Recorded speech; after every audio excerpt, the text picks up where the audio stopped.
The really simple realization I had is that when we focus on that which is out of our control, we feel out of control.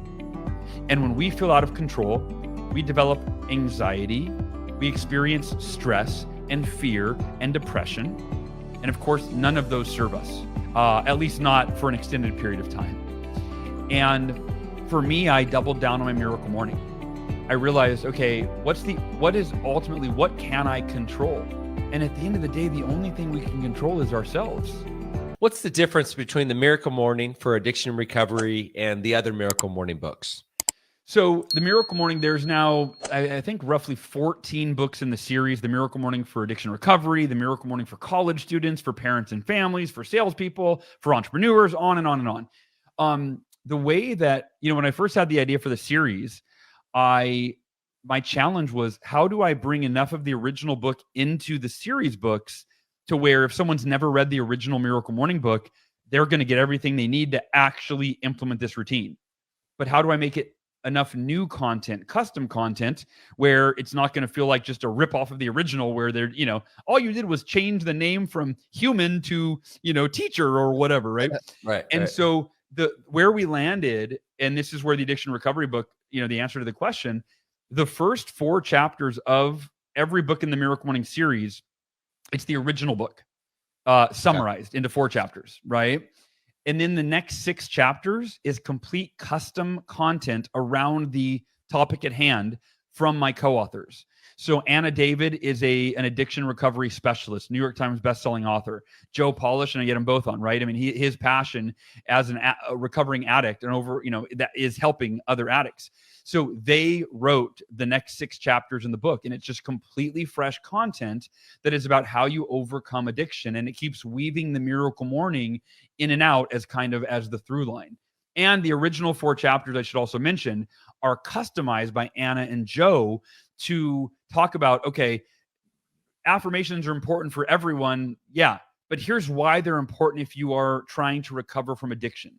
And it goes through all of the savers in this really custom way for someone who is committed to, or at least wants to commit to, overcoming their addiction. And whether it's addiction to, any addiction, right? Drugs, pornography, television, I mean, you name it. Right.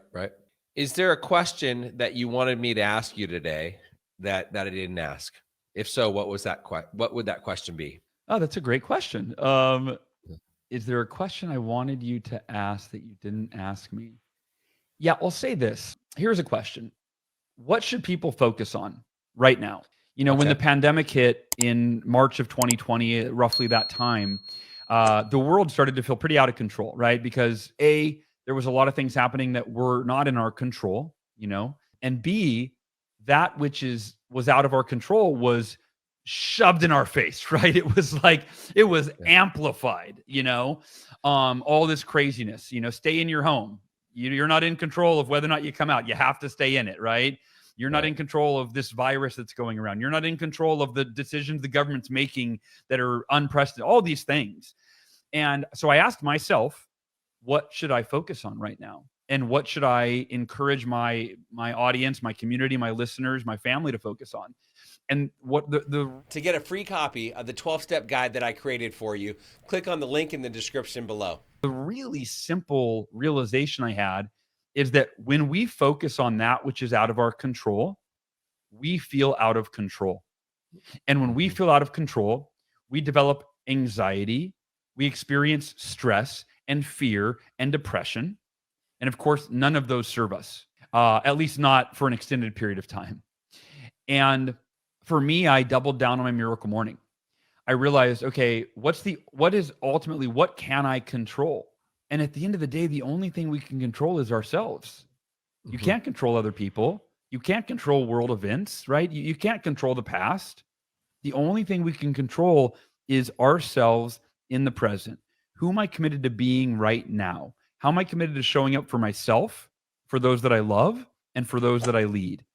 And for me, the miracle morning is it's been the solution in the past to everything I've wanted to, that I've struggled with. And it's still the solution. Is I'm going to wake up every day. I'm going to focus on the one thing I can control, which is how I can optimize me, how I can be the best version of me, so that in the midst of all these things that I can't control, I can show up with love and with courage and with empathy and not with fear and with anger and with judgment and with resentment of everyone that's different than me. Like, no, we get to choose how we show up. And so that to me, that would be the question. What should we focus on right now? We should focus on being the best version of ourselves. If you got value from this video, if you heard what you needed to hear, be sure to like it. Comment if you've got a question or you have something to say. Subscribe to the channel. Camelback Recovery provides treatment services for people struggling with mental health, mental illness, addiction, alcoholism, whatever it may be. So if you or a loved one is struggling and you need some guidance and you need some direction, reach out to us. Our contact information is down below, or you can go to our website, camelbackrecovery.com, whether it be detox, inpatient treatment, outpatient treatment, sober living, recovery coaching, sober companion services, whatever it may be. Like I said, we can either help you or make sure that you get sent in the right direction.